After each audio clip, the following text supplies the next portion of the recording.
అబ్బా బయట వాతావరణం అద్దరిపోయింది, లోపల కార్యక్రమం మంచిగా అవ్వాలా. Sairam Sairam. Hi brother, how are you? Hi అన్న, how are you? Fantastic. First టైమా?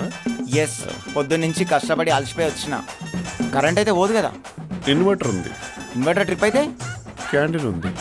పెద్ద ప్లానింగే. వర్జినా? వాయమ్మో ఓరు నాయనో, తెలుదా నా గురించి పుంజ అంటే? గూగుల్ ఒకటి తెలుస్తుంది పుంజ అంటే ఏందో. ఏంటి బా ఇక్కడ ఎవరు పట్టించుకోరా మన్ని? వస్తారు కొంచెం టైం. పుంజు పైకి అనుకో కొంచెం.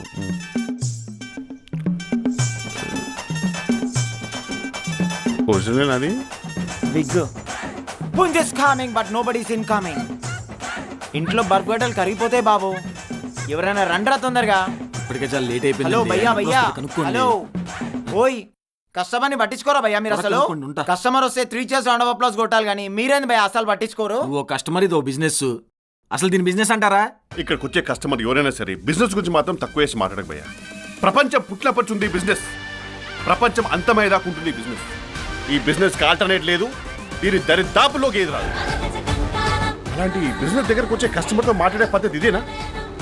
ఇక్కడికి వచ్చే కస్టమర్లు ఒళ్ళు కువ్వెక్కిపోయో, డబ్బులు ఎక్కువైపోయో రారు భయో. అసలు ఇక్కడికి ఎన్ని రకాల కస్టమర్లు వస్తారో నీకు తెలుసా? అక్కడ ఒక తల్లికి పిల్లలకి మధ్యన నలిగిపోయి ఎటు మాట్లాడాలో తెలియక, ఏం చేయాలో తెలియక, ఎటు పోవాలో తెలియక ఇక్కడికి వచ్చి ఒక ఆడదాన్ని పట్టుకొని గట్టిగా హత్తుకొని బోర్మనేర్చే మగవాళ్ళు ఎంతమంది అనుకున్నావు?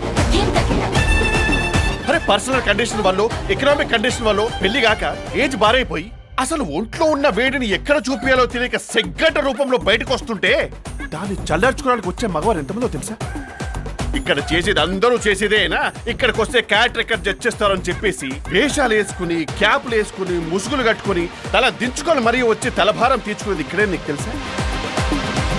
ఒక మనిషి కడుపు నిండిన తర్వాత వచ్చే 2 ఆలోచనే ఇది. దీని తర్వాత పరువైనా పవర్ అయినా. అసలు ఒక దేశం పర్యాటక రంగంలో పరుగులు పెట్టించాలంటే పెట్టే ఫస్ట్ బిజినెస్ ఇదే భయ్యో. మన కుర్రాళ్ళు ఉన్నారే, అందరు రూపాయి కూడబెట్టుకుని పట్టలు సర్దుకొని బ్యాంకాక్ వెళ్ళేది అక్కడ ఏదో బంగారం దొరుకుతానో, థాయ్ ఫుడ్ ఉందనో కాదు, అక్కడ ఇది లీగలని. అలాంటి గొప్ప బిజినెస్ భయ్య ఇది. అలాంటి బిజినెస్ నిలబెట్టేది ఎవరు? కస్టమర్, పేడ్ కస్టమర్. అలాంటి కస్టమర్ అంటే గాడే కదా. గాడ్తో మాట్లాడే పద్ధతి ఇదేనా? ఒకసారి ఆలోచించు.